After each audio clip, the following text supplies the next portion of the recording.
Hey, what's up, trash talkers? Listen, it's impossible to fight, okay, if you don't know what you're fighting for. Does that make sense? Like, if you're in the dumps and you're struggling with mental health, things of that nature, it's going to continue tearing you down, all right? Because you're consistently trying to fight something, which is that demon, which is usually something from the past, right? Maybe that why needs to be fighting for your future. Let that be your why. Get the hell up and start fighting for your future. Stop fighting things that happened in the past. Easier said than done, right? Go seek help. It's okay not to be okay. A lot of people need to hear this. You are more of a warrior and a fighter if you stand up and say, hey, this has to stop. I need to go seek help. The stigma, everything has changed. It's okay not to be okay. Here is a firm believer in all men are created equal, but not all men live equal. That is why there's a certain select number of people in the DoD who decided to jump out of airplanes. And yes, we are better than you. 100%. Now, don't be the first triggered pansy to say, well, airborne's not relevant. You haven't jumped since World War II. Well, that's not accurate, for one. And two, it's like having a jalopy or a 68 Mustang. Well, a 68 Mustang's no longer relevant. Doesn't matter. It's still a better car than yours. So take it easy this National Airborne Day and just accept that we are better than you. So, two things for today's Honesty Cap. First thing, how do all my boys from the 101st feel knowing that the Army decided that instead of actually making you airborne, they would just create a whole new division that's airborne because you just aren't cutting it? It sucks.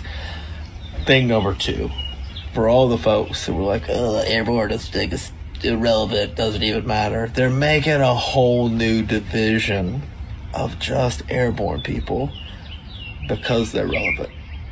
Think about that. How's that feel? Does it hurt a little bit? I hope it hurts a little bit.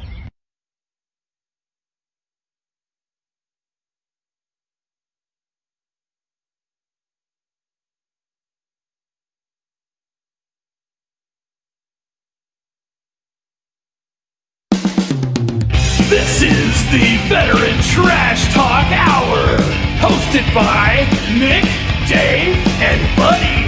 Real warriors making fun of other real warriors. Try to not get triggered.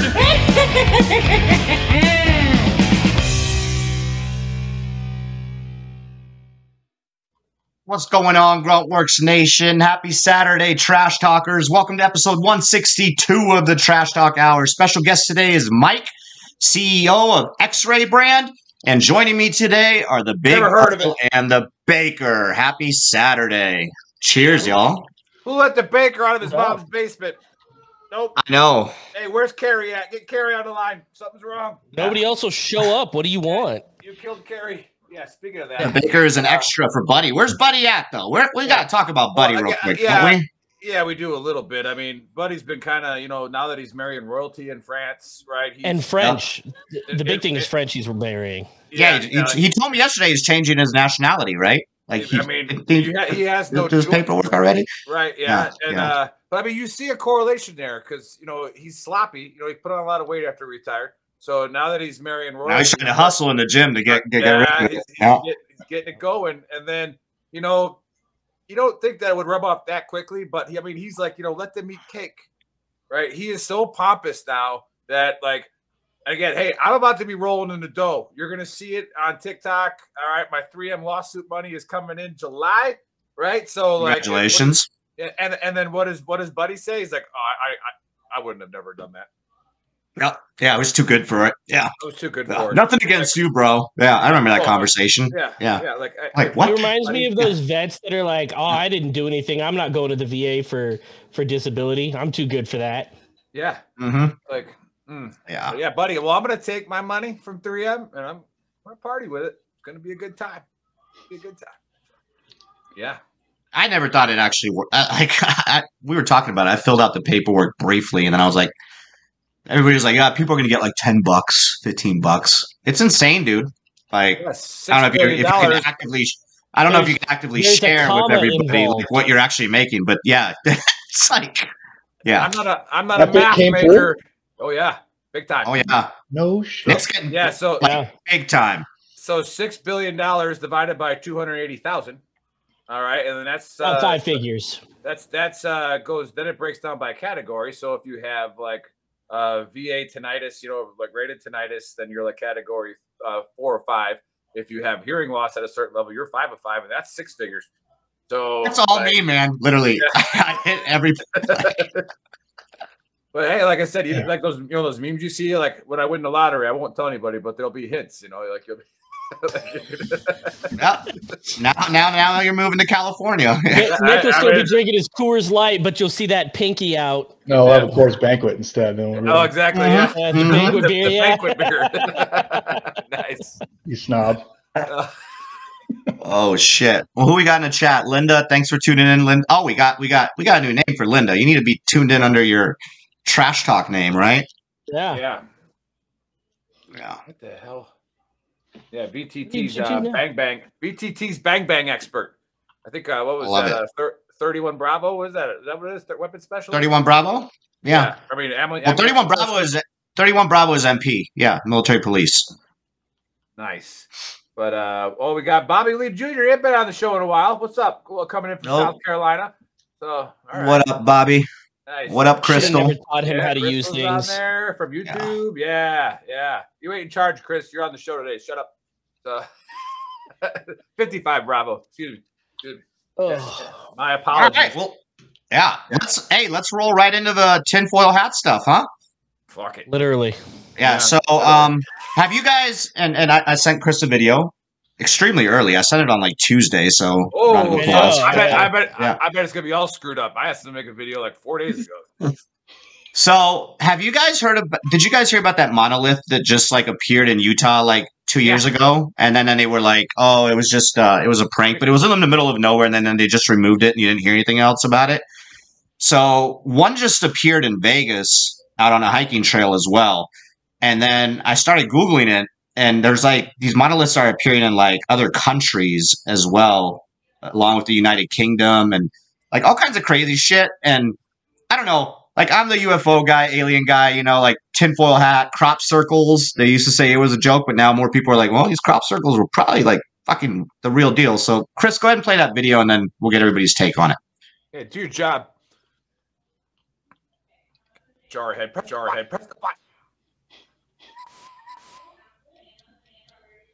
Sound This would tall, be great. shiny Sound object would was be just great. found on a hiking trail in Las Vegas, but let's back up for a second. In late 2020, monoliths started mysteriously appearing all over the world, from Utah to Romania to downtown Las Vegas. The catch? No one saw who put them there. Naturally, the internet had a field day with theories of art installations, pranksters, and of course, aliens. Utah officials even reminded the public that using, occupying, or developing public lands without authorization is illegal, no matter what planet you're from. Over less than a month, 23 monoliths were found before the phenomenon stopped as quickly as it started. But now it might be back. The one that was just found in Las Vegas looks just like the ones from 2020, and officials say how it got there is a mystery. And this isn't the first one to pop up this year. Back in March, a hiker discovered a similar object on top of a hill in Wales that could only be reached on foot.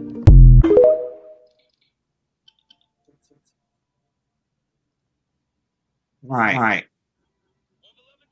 So, pretty fucking, yeah. Fingers over there. Why was that Romania one so trash? They don't get the good ones. They don't The get the Vegas good one ones. was the nicest one, right? Well, I mean, you don't want That's to the piss off. nicest one. You don't want to piss off the vampires, right? So Yeah. So I don't know. I don't really know what my take is on this. I feel like it is probably like a little bit of a hoax, but I find it kind of like that article says, even if you're from another planet, like you're not allowed to just like put shit here or take it away. And then they talk about the one in Utah that was removed. The police removed it because of environmental hazards. No, man, I don't know. Like the fact that it's being done all over the world is kind of fishy. I guess I'm split between this. Maybe it is some fucking alien shit, right? Or maybe it's the government playing tricks on us again. I don't have a take on this one. I don't know. Wow, I'm gonna go more towards real brave of you. No, Yeah. okay, I'm gonna go more Send me towards the video on Tuesday doesn't have a take. Doesn't have a take. I'm gonna go more towards a hoax. Don't know how they're doing it. Like, obviously, like in some of these hiking trails that are like not easily accessible and are able to do this without anybody seeing it. I'm still calling it a hoax. I'm gonna call it a hoax. That's all I got. Mike, what's your take on the monoliths? We got little gray aliens coming down, placing these things, or what's going on here? Well, it's real, right? Like, it's not fake. There's big, heavy metal things that are shiny out in wild places. So it's even if it's a hoax, it's fucking amazing that someone's dragging this stuff out there. Yeah, I've I don't believe in aliens, but I do believe people will go to incredible lengths to get attention on art. And that the real conspiracy is that in 5 years, someone's going to have all 10 of them together and try to sell them at well, if you have all 10 of them together, they create a portal, apparently. Yeah. That's when they summon speaking of vampires, when they summon the blood god, when you get all 10 together, and then we're all. Yeah, then you really made it. Yeah, and I'm big into aliens and stuff. I don't see it with this one, but it is fascinating on how they actually accomplish to get them to these locations without being seen. Like, that's crazy. It's like a fake Banksy or something, Like right. dragging these heavy things out in the middle of nowhere. Well, yeah. Interesting. All right, Baker, what you got? I sent you this Tuesday, so you probably did all kinds of research already. No. I think it's Elon. That looks suspiciously like pieces of a fucking Cybertruck. They're like Tesla charging stations. And like he's trying to, because of how awkward that truck looks. I mean, it looks like a truck with PlayStation 1 graphics. Let's be honest. He's trying to sensitize everybody to how ugly that truck is so that people start actually liking it and not talking shit about it and start buying more of his trucks. Okay. All right. I guess I'll take that. I don't know. It's supposed to be funny, huh? Yeah. You don't even have an opinion, so... Yeah. All right. Fair. It's Elon Musk. I mean, Elon would probably be capable of like pulling something like that off. It's 100% Elon. Fuck it is. Really? Yeah. Absolutely. Okay. So, I'm not too sure what to think about Mike says aliens aren't real when we've already debunked that like 400 times on this show. Like there's aliens. And he did his research too. We literally have people in Peru in firefights with aliens every day in the jungle. Like we had the video, right? It's real. So we got the Miami Mall, right? We got the Miami Mall. We got the Vegas alien. Yeah, we got quite a bit of alien situations occurring. But that goes back to the government trying to fucking pull some fucking Project Bluebeam stuff off. Right. I haven't seen my uncle Hank in a while. Hank's on the chat already said he's dated vampires. They're real. So you have had some bloodsuckers in your life. Because thank God I didn't have to call my aunt. So that was a good job. But it is what it is. That before I give my official take on it, remember we are shadow banned during election year. So just like please, like Mark does not like veteran groups during election year. We are put to the bottom even if you follow us. So give us a like and a share if you're watching. Really appreciate it. Go follow our YouTube channel because we're shadow banned on that all year round. So like we don't do enough how-to videos. We just it is what it is. But yeah. I gotta say, I don't. Just another 20 points or whatever system that they have. Fuck you, YouTube. Right. But anyways, I like where do these things like they're just showing up, and then somebody removed it because of environmental. It is removing them, right? For like you can Google it for like environmental hazards, and but they're just getting removed and then they're gone. Like right. Huh? And then they don't talk about it anymore. The one in Utah was the first one that everybody talked about. And then supposedly it was like an art club or whatever that came out and said, we did this. But then they didn't like talk about it anymore. Now they're appearing everywhere again. Has anybody touched one yet? I don't know. Yeah, I was going to say, because it could just be like paper mache and not heavy at all to carry out there if it's been art club did it. So it could just be, it could just be an influencer thing. Like you're starting to see that trend with these blonde chicks that are doing this stuff, and all making millions of dollars. You got the crazy alien on the plane. You got the Haktua girl now, right? Like you got all these people that just like hey, crazy alien on a plane is like that goes deep though. Yeah. I haven't seen that one. On the show? Yeah. It couldn't have been on the internet. You've seen it. I guarantee you've seen it. Yeah, you've seen it, Chris. I 100%. I got to say this is Elon. I don't think it's because to make people more, favorable of that ugly ass truck that they made, but I think it's his, it's his Starlink program, right? Elon's got his own internet. He just came out and trashed he just trashed the Biden administration for low income internet, that they're giving for free and yada yada yada. He's like, if the government didn't control the fucking internet, it would be cheap as shit, right? So that was kind of like his point. So I think he's putting these like little radars over the place to see what he can get away with, whatever it is. So I think it's just a big experiment by Elon because again, who else buys who spends $30 billion on a company knowing he's going to lose money just because like fuck you, I can do it. So badass. Yeah. So I think it's a full experiment. Okay. No aliens, none whatsoever. Zero. I like the Cybertruck charging station theory. I think that. Like I said, has anybody touched it? Is it like you just go there and bump your truck against it and boom, it's 100% charge? Like it's some kind of like. People definitely touched the Romanian one, right? Yeah. I think it was fucked up. Fingerprints all over it. Yeah. The rest of them look pretty clean. That one. It's hollow. There's nothing in there. But it's just again, it's just to get likes. It's the Deion Sanders of everything. But yeah, okay. Well, I'll jump into the book of Earl here. Yeah, and I got two. So get your drinks ready. It's gonna be a minute. And again, Buddy's not on here to man, and Bill's not watching. He might have to waterboard himself, Mike. So you're tracking. Sometimes I get on a rant. Bill like literally pulled his shirt over his head and started waterboarding. So he had a damp rag he threw right over his face. But a couple things I got to cover. And I'm doing it for Buddy because I don't think we're doing a show next week, even though there's like 5 weeks in June. But we're taking our little summer vacation. We don't do any shows in July. I think we'll start that early. But I've seen some posts already, and I had to get into fights with people on VTT Official about it. But in the words of Buddy Beckwith, all right, July 4th comes every year on the same fucking day, right? So if you don't like fireworks, all right, you have had 364 days to fucking prepare. Okay? Like I get it. The randos get my heart pumping. And I thought about this the other day. I was walking my dog and I saw like a vehicle that reminded me of like one of those like white bongo trucks in Iraq, Mm-hmm. And it's like, hell yeah. Like, it had PKCs on top of them. Yeah, like literally. Toyota Hiluxes. Yeah, I'm like Hezbollah must have drove that over the border from Juarez, but like I'm sitting here, I'm sitting here like, and my heart started beating a little bit faster, right? And as I'm walking my dog, and I'm like, I'm in El Paso, right? I have my fucking dog, right? And there's beautiful trees, and it's not Iraq, like it's okay. Right. And I get it. There's shell shock. There's things like that. And the random fireworks, the randos get my heart jumping like a motherfucker. Right. And it's just like, it is what it is.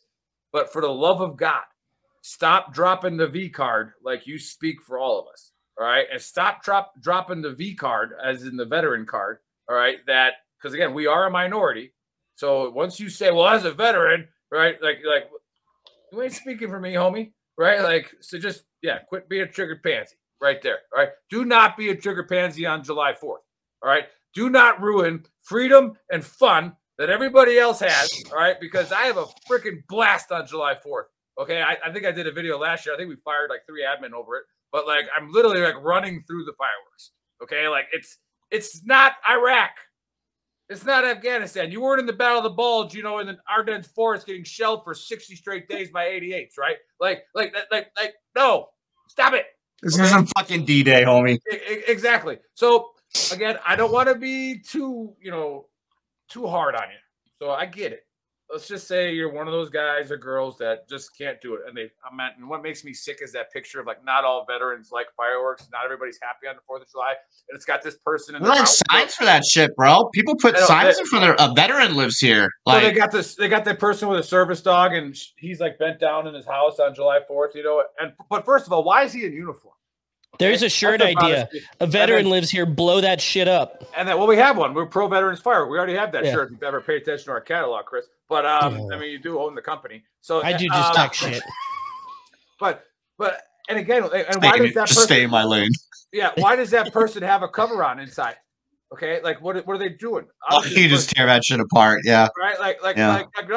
All right, so here it is. I have the solution. All right, so this is from the annexes of the Book of Earl. All right, when you have a problem, solve it. Okay, solve the problem. Okay, and if you can't handle fireworks and there's nothing you can do, you've been to therapy. I mean, fuck, man, you can get shrooms now from the VA, man. Take shrooms on July 4th. Like, if you can't, I have an idea for you, and I'll be the first one to fucking donate. If you're one of those I can't stand fireworks people, start a nonprofit tomorrow.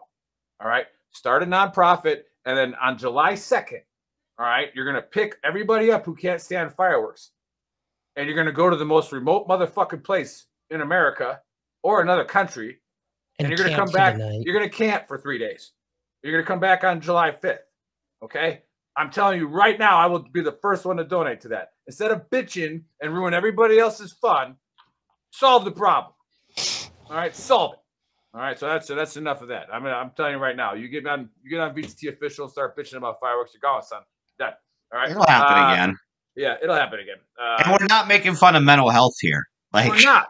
Legitimately. But your mental health doesn't get to fuck everybody else's day out. All right. Like, no, you don't get to make it. And I feel like there is a percentage in that group that just the vet bro shit.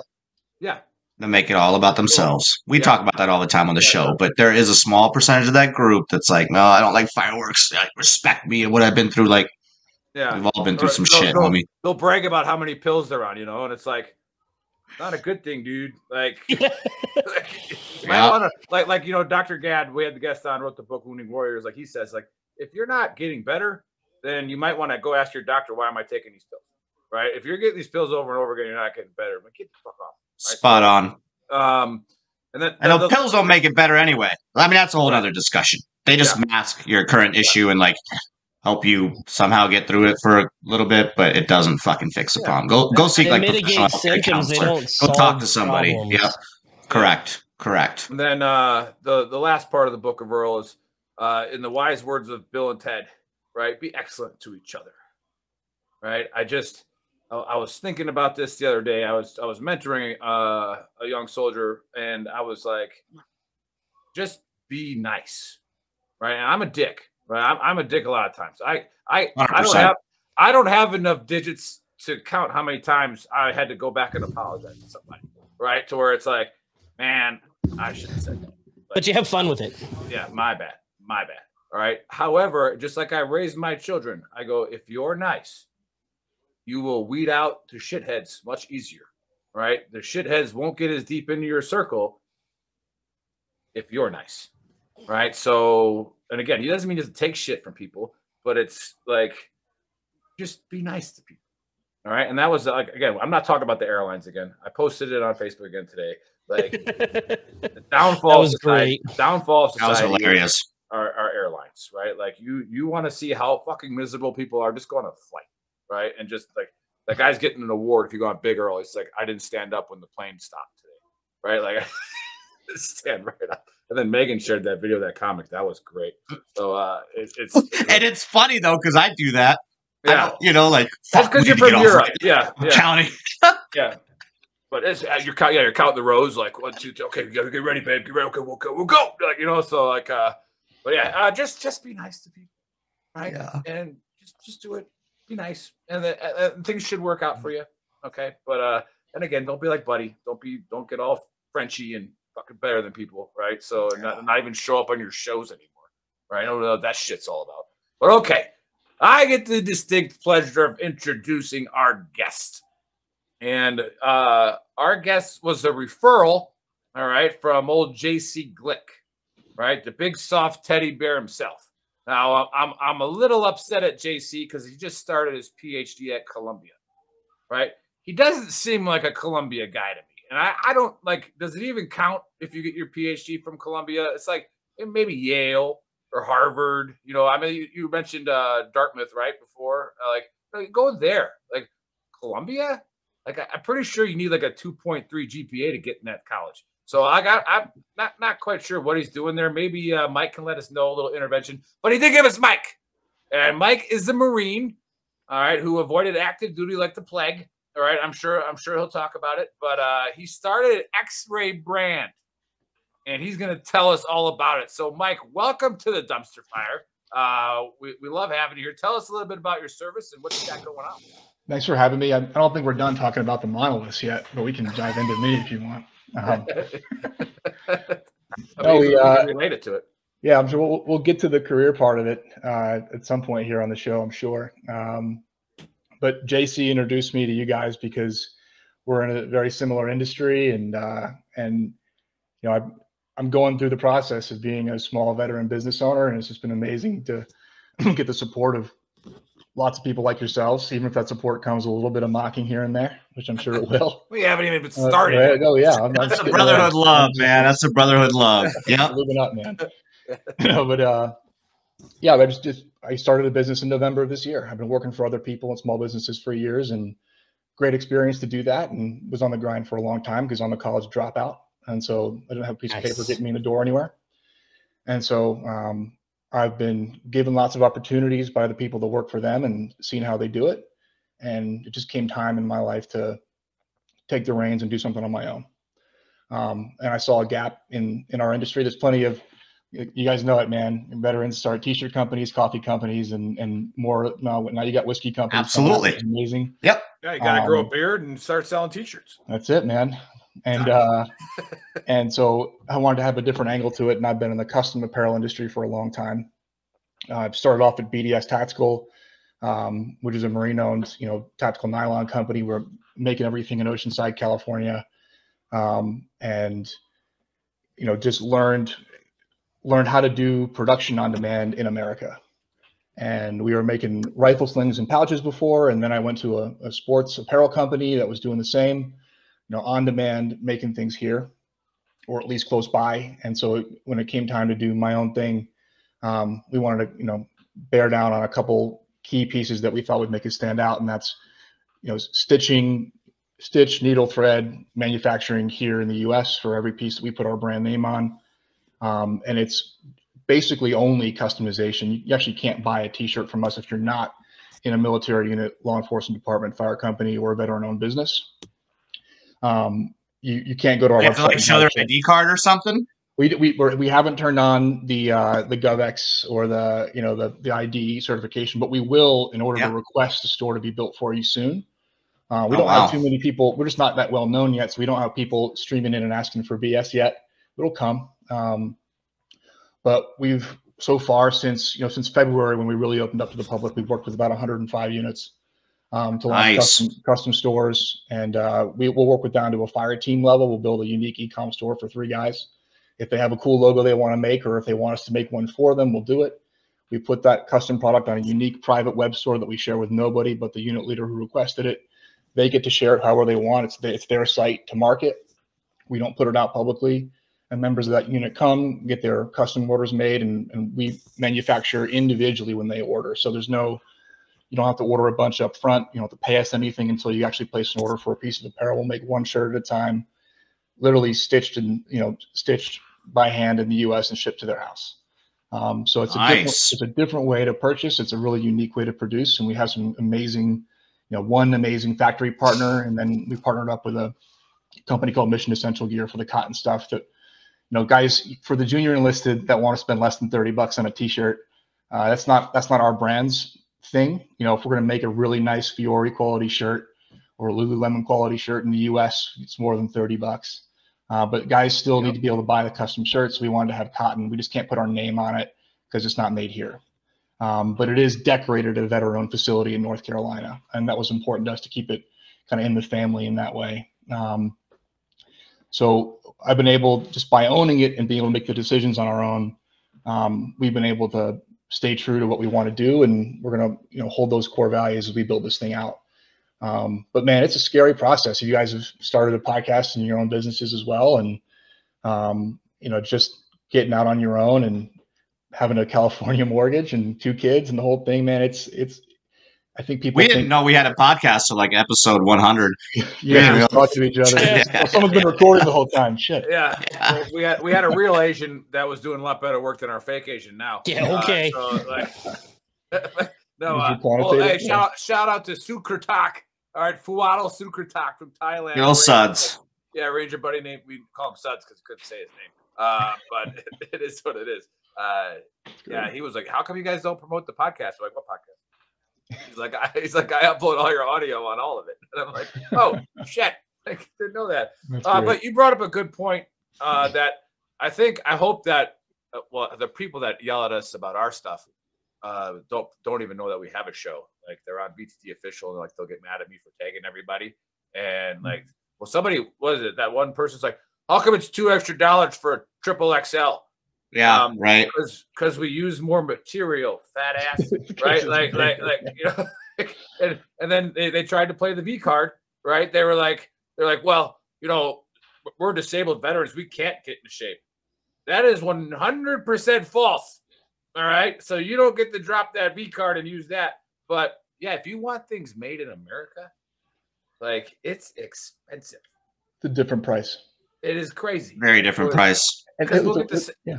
Go ahead. The reality of it is it's not. It's what's crazy about doing it in America too, and it is crazy. It's really more about the story and what it means to you personally, because it's not like this is a fact. There are better sewers elsewhere. At least there are more better sewers. There are wonderful, talented sewers in the U.S. There's just way more in other places. There are facilities that are more prepared to handle volume or even individual orders. There are facilities that have better access to materials and the raw goods required to build something. There's no good reason right now to build things here unless it means something to you personally, morally, professionally. It's from here. It's not like in the shirt itself. Now we can make a really nice product here. We could make this shirt that I'm wearing now just as easily, frankly, significantly more easily in Vietnam or China or anywhere else. We do it in Mexico. And that would be really easy. And we're just not going to take that easy route. I think it's, if we're going to build a brand out, it's a story. You can reference the 1947 Treaty of Other American States and say that it's made in America. Mexico is technically another American state. So, they are technically American. Yeah, I mean, there's loopholes everywhere. You know, it's a little technically made in one of the other American states. So, which one? The other one. It's like saying Canadians aren't American. Yeah, they are. Yeah. Yeah. So I want to go back to Mike, and you addressed us with it too. And for anybody that's watching, it's like thinking about making that leap, jumping into it. Talk about like, what was your thing to just say, all right, I'm doing this now. Are you still working on your other jobs, or are you full? You're all in now. Boats are burned. Right. I started the business. So that's a big leap to take. Did you, for anybody that's watching and thinking about veterans, like I want to start my own stuff. Did you take out a loan for it? Talk about that process in itself. I'll be very, very transparently. The only reason we could do this is because I've had 15 years of experience in this industry previously. So I knew exactly how to start this. I wasn't guessing at it. I already had the connections to get this thing off the ground operationally. I had a partner on functionally day one. And my wife works full time at a tech company. And so we looked at our budget together and said, hey, if this is what the road we're going to take, let's put a timeline on it. But we've given ourselves a year. But I started this in November and haven't paid ourselves a dime, myself or my partner yet. So I'm zero income since November 15th. And that's wow. Now the business is profitable and doing well, but I could take that profit and pay myself with it, or split it with my partner, or we could reinvest. Or continue building the business. Yeah. And I'm in a very fortunate position that I've had a professional life that generated savings up until this point, and my wife's done the same. And I wouldn't say we've been incredibly frugal, but we've been reasonable about things, and it put us in a position that we could take this incredible risk for a year. And then at the end of the year, if the thing is viable, and which it's demonstrated to be, and if it's growing at the rate we need it to grow, then we can. And if we still aren't paying ourselves, we need to be in a position where we need help financially. Then we can go get a loan. Which again, I think a lot of people think raising money or getting a loan is like a victory for a business, and it's really a concession. People celebrate that they had a funding round.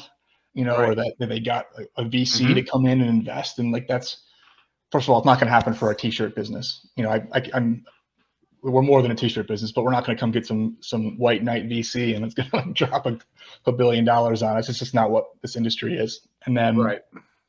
And also you're basically surrendering either a piece of control or a piece of ownership when the thing does work out. The control piece was big for me. You're giving something significant up to have that. And you're saying that you need cash, that your business isn't functional enough on profit to do the growth that you want to do. So both my partner and I, and he's done this before as well, both have said, like, we're not looking to take any money on. So we've been doing this entirely bootstrapped, but we built a model in which, it's without getting into the business specifics, because I think it'll bore the hell out of a lot of people. It was cash flow positive from day one almost. We don't have a high overhead. We have really good partners that do a great job with the product, and so we're not sitting here. We make money before we spend it almost always. And so those things have allowed us to grow. But again, man, like for someone who thinks it's going to be, G3s and flights to Vegas and fancy dinners and BMWs and whatever else, like it ain't that. Maybe one day, and even if we made that kind of money, I'm probably going to buy a Toyota. You know what I mean? Like, it's going to get the reliable car and make sure I'm not going to the shop too often, and I'm going to be happy. I drive BMW. Nick drives Mercedes. But it was a used one. I don't drive a Mercedes, and my wife drives a Mercedes. I drive a Honda Civic. And it's paid off. Well, I'm talking about the ones that have drivers that you're not driving. That's what I think. What people have that vision from social media and what this is, and well, a lot of social media is, that's a whole different conversation in itself. But that's like, you always see people in their happy place in social media. Nobody ever posts on social media like, fuck, I can't pay my electric bill next month, or I'm hurting right now financially.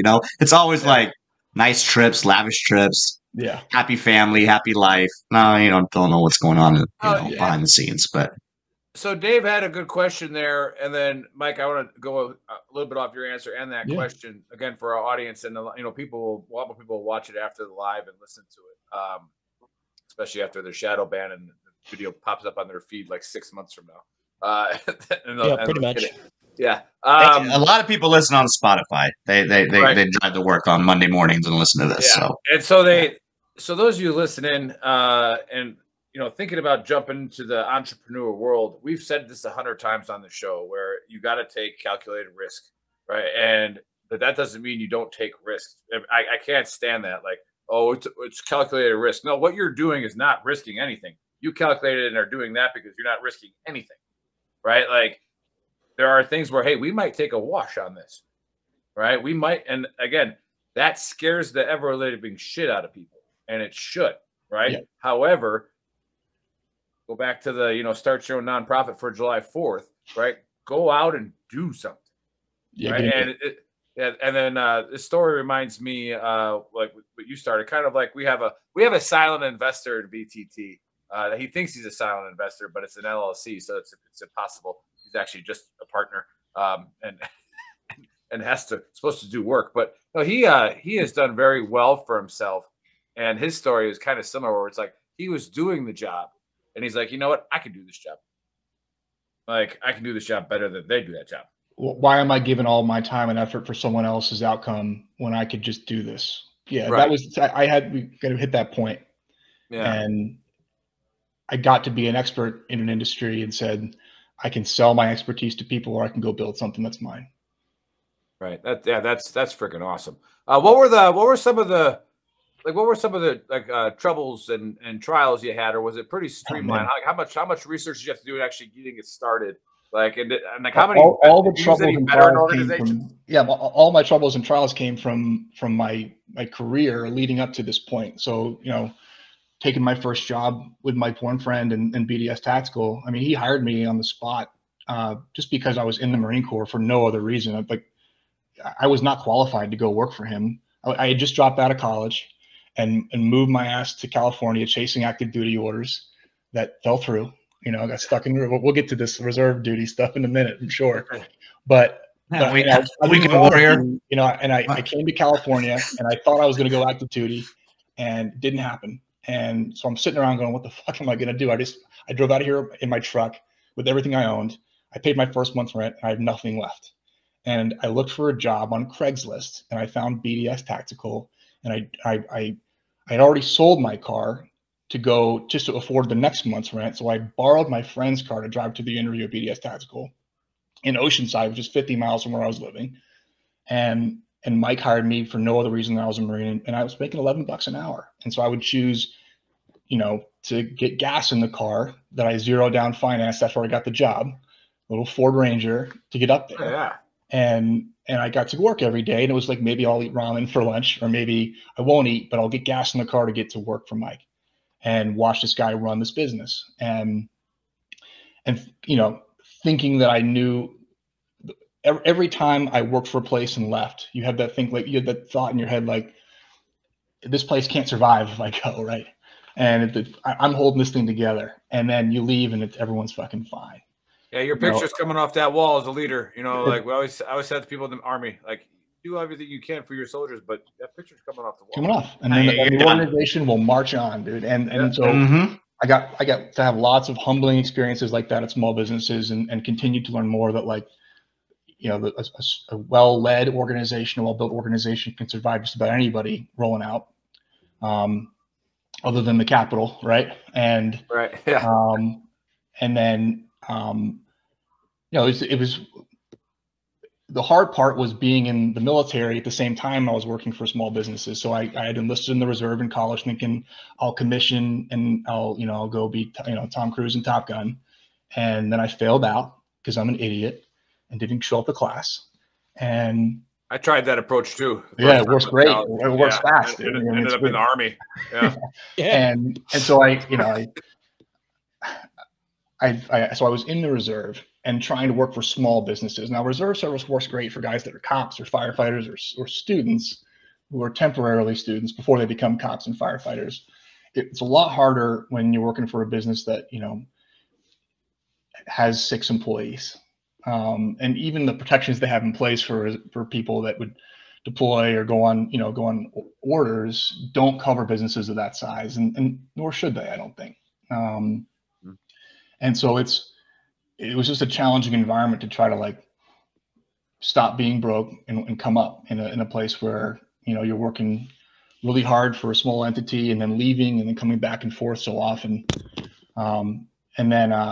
But every time I would go through all those, like, working for a while, go back on orders, working for a while, go to Afghanistan and come back, get a new job because the last one's gone. Like, those things were all really challenging. But at every stage, I was learning more about how to produce things, learning more about factories, learning more about the apparel, the supply chain process, learning more about how these things get funded. I just kept learning about it. And I didn't mean to become good at this. Like, I didn't dream about being. You got to stop with this imposter syndrome. Yeah, what I'm saying is when I was a kid, I wasn't like, I'm going to run a t-shirt company. I was like, I'm going to be a firefighter or an astronaut. Like, no. I wanted to be Tom Berenger from Platoon. Then I found out he was a war criminal. I was like, shit. There's rules against that. It looks cool as shit, right? But you get to this point, though. I think the other thing about starting a small business, getting back to guys that are thinking about starting their own. I realized it wasn't so much the thing that I was making or building, but the feeling I got in whether it was fulfilling an order for a group or the feeling I got from being an expert now in something. Like, I felt valuable and I felt like I could contribute something very directly, and I could see the result of that contribution, very physically, especially when you're making things. Like, you put something on the line and it comes out and you can hold this thing up that you had a hand in making. And so now when I start, the main reason I can tell you I'm super happy to do this business, as risky and scary as it is, it's like I wake up in the morning and I have no fucking doubt. I'm looking forward to getting in front of my computer, getting down to the factory, figuring out what it is that I'm going to do that day or that week. I'm motivated. The second I get up, I'm ready to work and excited about it every day, even though I haven't made a dime off of it personally in months. And that'll come with time. I think that stuff happens to you, but there was no doubt that this is something I wanted to do, and that the feeling is just an intense feeling of purpose when I get up, even from t-shirts. That's amazing. And I think one of the biggest things the issues is regret, right? Like that feeling of regret, because at some point in life you're going to be too old, and for anybody that's watching this, at some point you're going to be like, oh fuck, I should have taken that opportunity. I should have made that jump. Eventually, there's not going to be time to do it, you know? So I always tell myself, like, when I'm 80 or 90 and it's time to go, or even 100, who knows? If Elon Musk keeps up with his technology, we might go a little further. I don't ever want to look back and say, man, I should have taken that opportunity. You know, what would your 80-year-old self tell you today? You know, like, I should have taken that opportunity, taken that chance, you know? So like, I just think it's great, man. And you also have a passionate feeling about it. So like, it's going to work out, bro. You're going to fucking kill it, you know? I appreciate that, man. Yeah, oh man, absolutely. Baker, don't go. You were being so productive to the conversation. Oh no, yeah, he'll get back on. Quiet Marine. So how regret's a big one, man. Yeah. No regrets. Good for you. Yeah, get the tag. No regrets. Yeah. No regret. But how do we help you? So people watching, listening, what is coming on this podcast? What are we promoting? I know that. I know. I'm just saying so that. I guess it's more rhetorical. But so the most uncomfortable thing. So I know what my strengths are in the industry. I know how to get a shirt made. I know how to do things. I know how to make a really high quality one. I do it in the U.S. All the operational stuff is great. Stuff that I suck at is marketing. Talking about. And you're not airborne. You're not as cool as we are. But if you were airborne, I should have been. I was in an airborne unit. But, and you weren't airborne? Get him off the show. Cut this shit. Another almost. I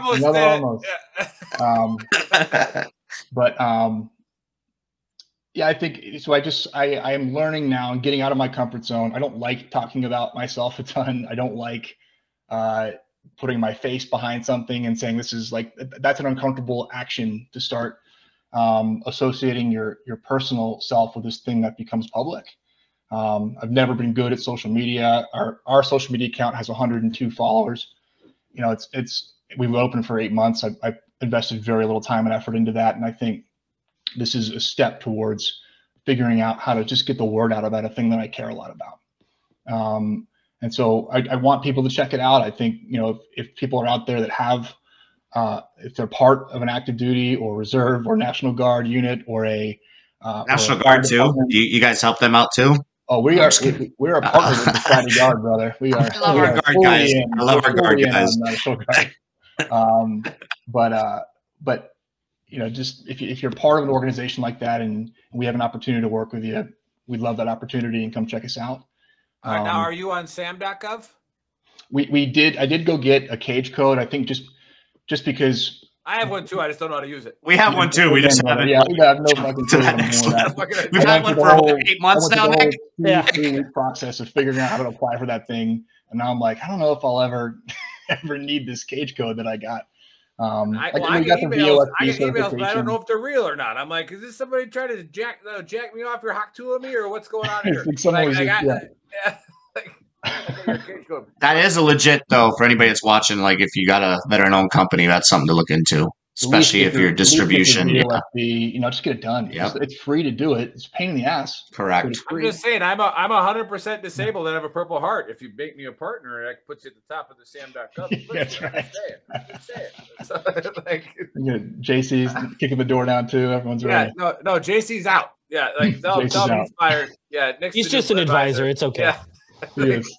That's actually, I want to mention that too. One of the things that made this easy to start doing is that we got support from a lot of people out of the kindness of their hearts and nothing else. And we just had to ask for it. Like, I think a lot of people are afraid to do that.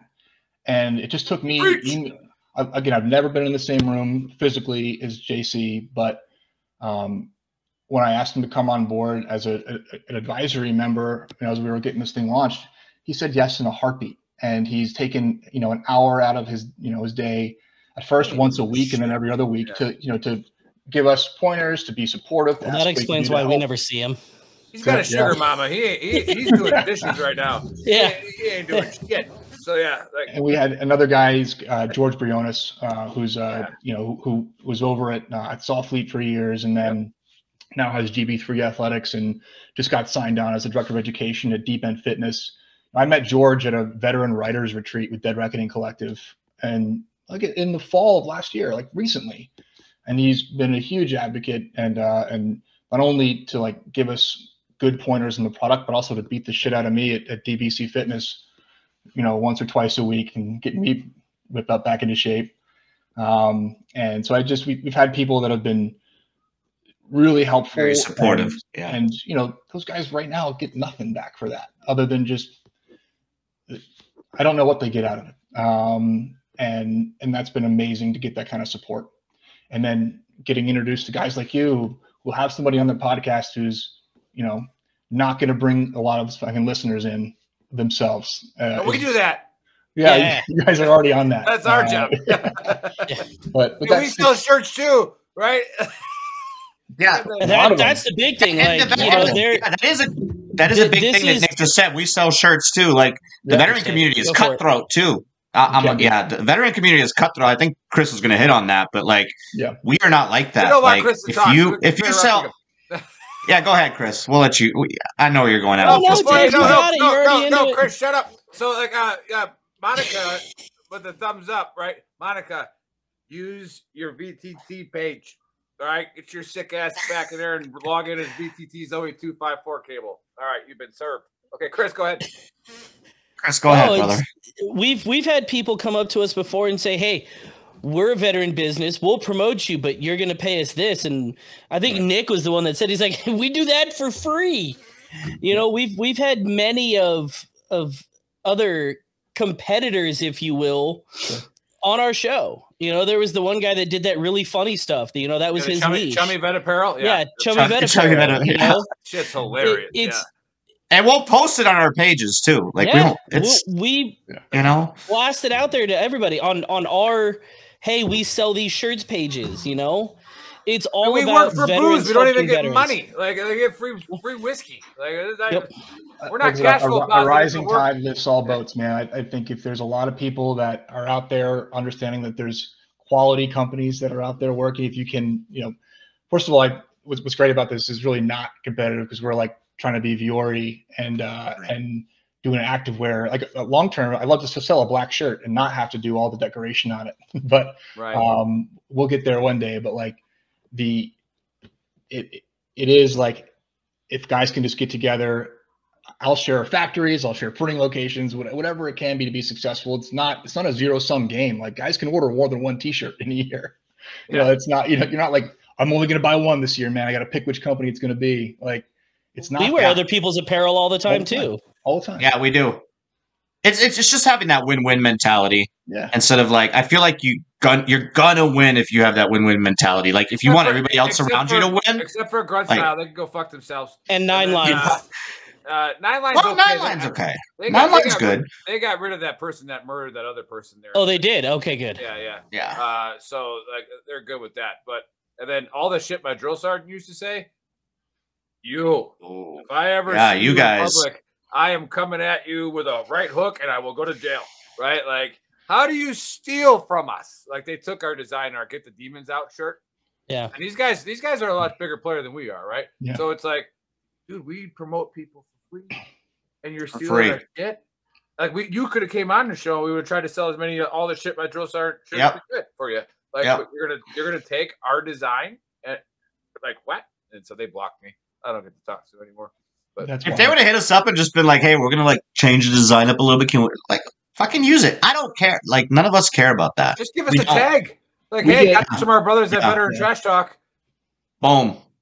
We'll get guys that reach out with, units will reach out and they'll tag their artwork and their submissions to us, and the artwork will come and I'll go, I recognize that art from one of the dozens of veteran artists on Instagram that I follow, and I will.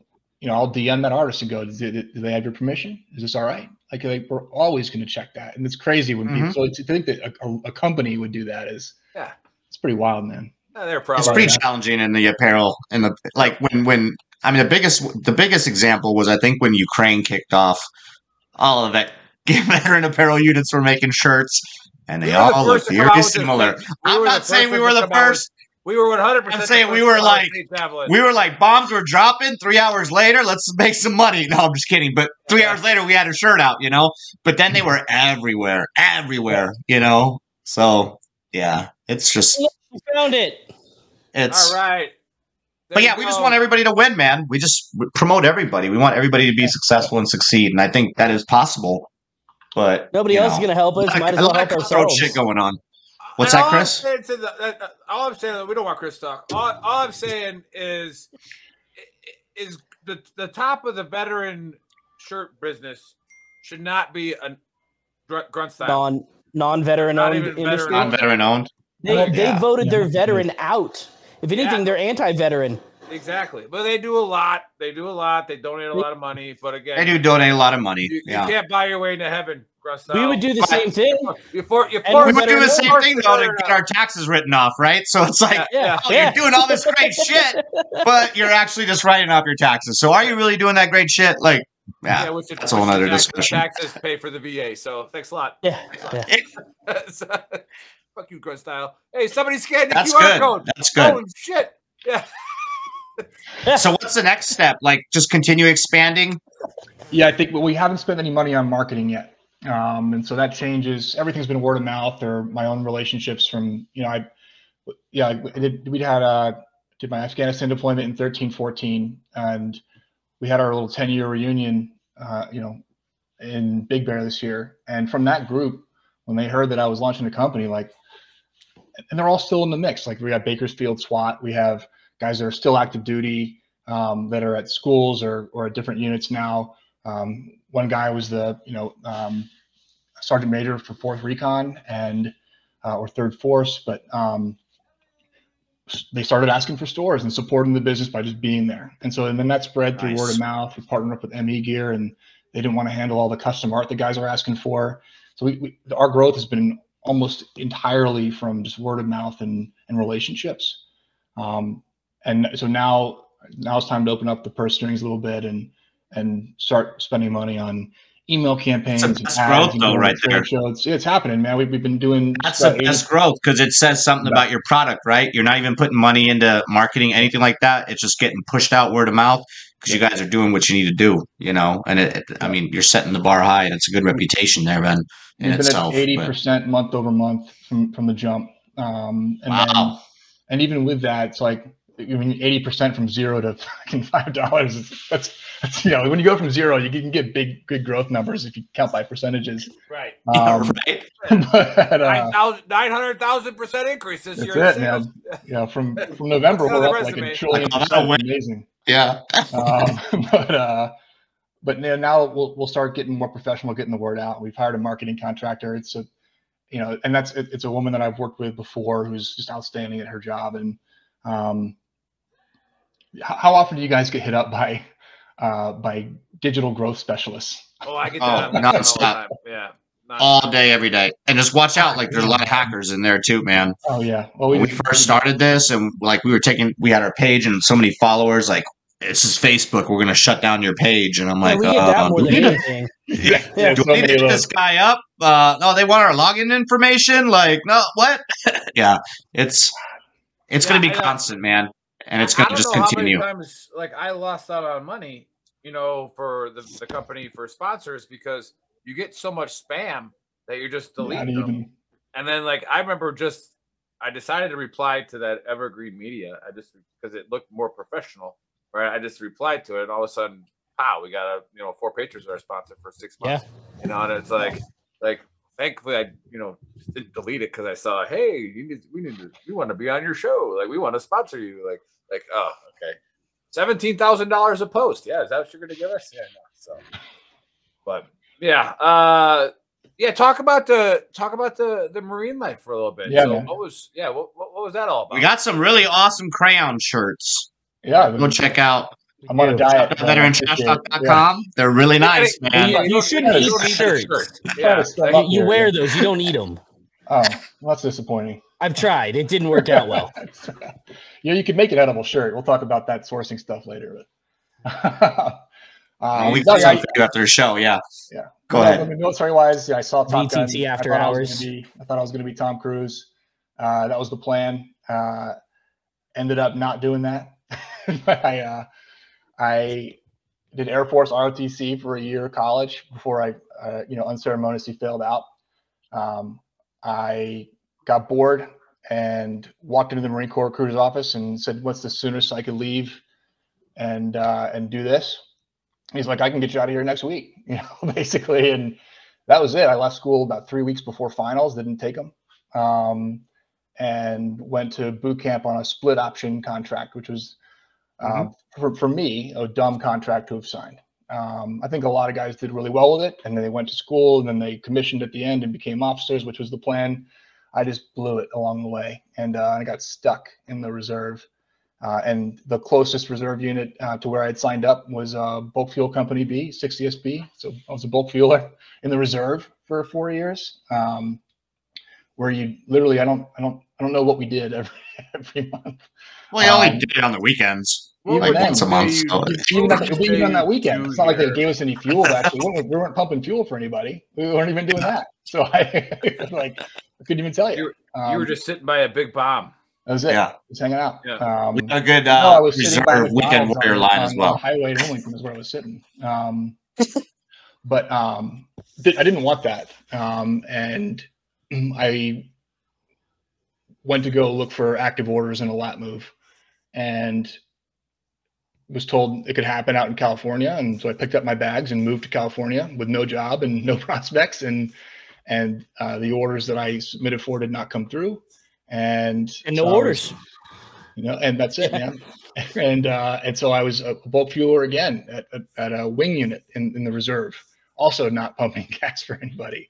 And after that, it was like, this is not what I thought this was going to be about. And, but I'd been working for small businesses the whole time, and was thinking maybe I'll just lean into that, but I just hadn't had the career or the experience even that I wanted to have in the Corps at that point. So I re-enlisted and lat moved to field radio operator and went to Anglico. I asked around what's the place that deploys the most out of the reserve, and Anglico was a very fast, easy answer. They were still having an Afghanistan mission and sending 2 debts out annually.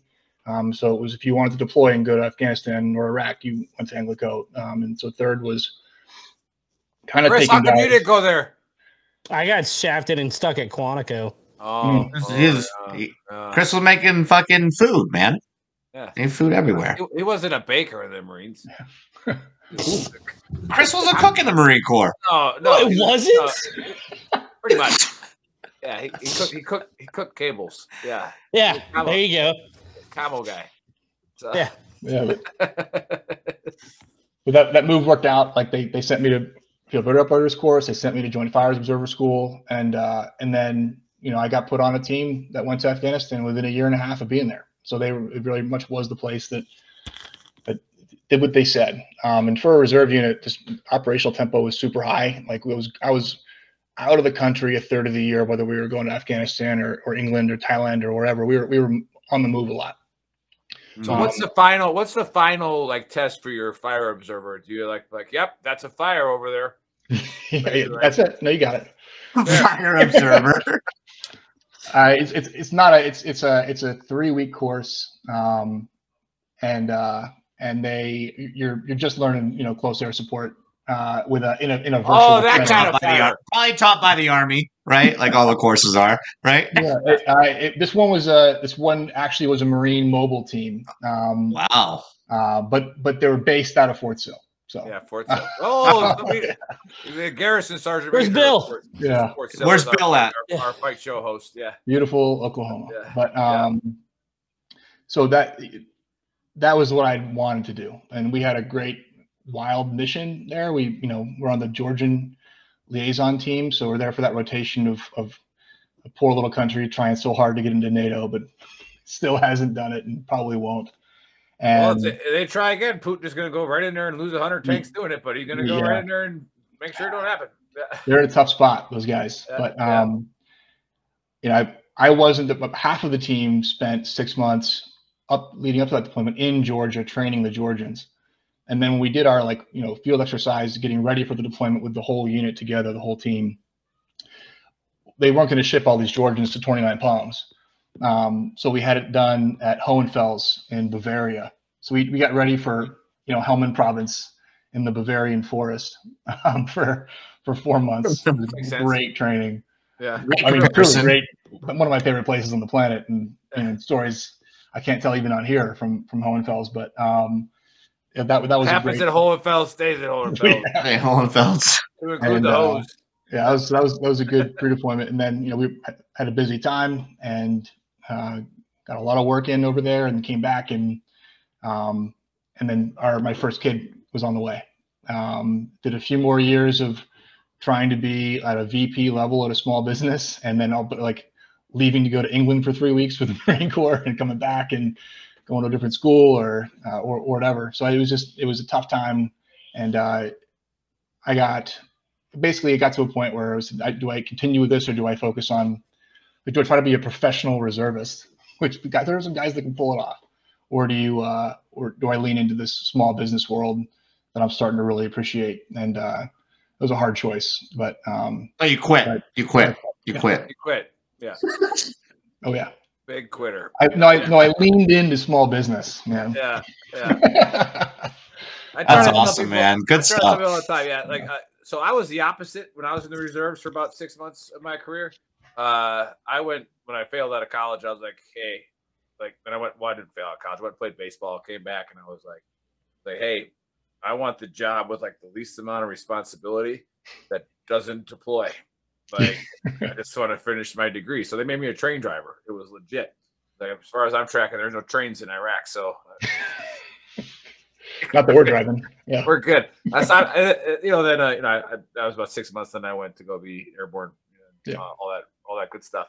But I'm still waiting for Delta Force to give me a call to halo out of a plane because they're going to take over a train. They need a train driver. It's right around the corner. I'm ready, guys. I'm ready right now. Coming, bro. It's coming.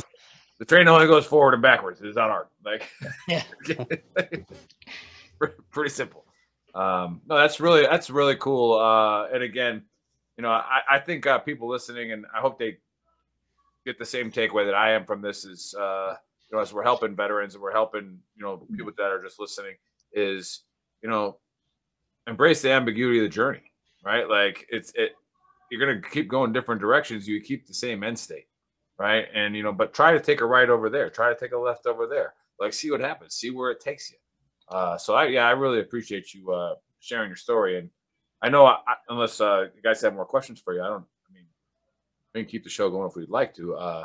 But I am, like I said, I will have you over for our housewarming party. You have to drive a couple hours north. Right. And love to be there. And then any way that I'll be there. Yep.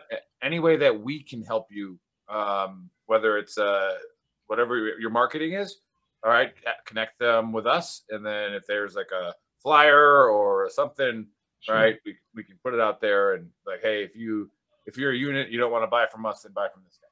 So do it that way. So, hell yeah. We don't care. Just buy from one of us. So it works. Love it. Well, man, thanks for giving me a forum to share this. And I think the most important thing I took away from this is that there might be aliens putting monoliths around the country. So, Monica, it's already in the chat, Monica. Monica wouldn't have shown up on time. She'd have seen when I posted it, half an hour into the chat. Yeah. She said she was sick today. She said she woke up sick and she texted us 30 minutes before the show started. And I'm over. You don't wake up at 3:30 sick. You're waking up hungover, Monica. All right, the Legion post a little rough in Hollywood, huh? Gotta crack that Pedialyte early. Yeah. I love you fuckers. You love it too much. So. But Chris, give us the AR. So the conspiracy today was these obelisk-looking things. I think it's Elon. Can you spell that word? No. No, you can't. But I can pronounce it. I can. Oh. You can't pronounce it. That's all that matters. Yeah. Obelisk? Is that even a word? Obelisk?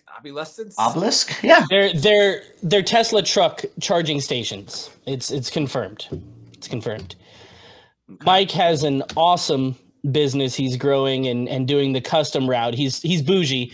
It makes sense coming from Carlsbad. They're all bougie out there. He gets manicures. He does, I'm sure. Yeah. He's worse than you. He probably complains if they don't automatically put him in business class without asking. Right. Oh God, Yeah. touch you when they walk by. It's gross. Yeah. To the back of the plane, you commoners. Yeah. You guys don't buy first class tickets when you fly? Nick just expects the upgrade. Yeah. No, I have my G3. I don't need the first class tickets. There it is. Yeah, my private. There it is. He's I'm flying out of Palomar. He's an entrepreneur, bro. You should Palomar Chris. I'm talking G3 aluminum. Yeah. He flies private, bro. And then the Book of Earl, the big takeaway was be excellent. To each other. Or just everybody. Don't just be excellent. You got to say to each other, Chris. That's like the main thing. That's like the main fucking part of it. I mean, listen, it's been a while since I've seen Bill and Ted, okay? They built a society off of that phrase. They did. So air guitars and everything. Yeah. Great show. Lots of fun. Hey, Mike, love what you're doing. And, for any entrepreneurs that are watching, hopefully you can, take some stuff from this and, maybe make that leap of faith, or leap of whatever you want to call it. Just don't be that guy with regrets 30, 40 years down the road when it's no regrets. No regrets, right? When it's I don't want to say when it's too late because that sounds savage as fuck, but it might be too late. When you're laying on your deathbed and you're like, fuck, I should have taken that opportunity. Well, now it's too late. So don't be that guy. Dave, they die. Yeah. Make that leap, and we'll stay connected. We'll talk after the show. For anybody that tuned in late, go to VeteranTrashTalk.com. It's got the links to all the platforms that we're on. If you want to listen to this on your drive to work on Monday, Spotify, Apple Podcasts, all that good stuff. Go check out shop.veterantrashtalk.com. There's a QR code there on the top, my left. Maybe it's on your right, whatever. Nick's wearing the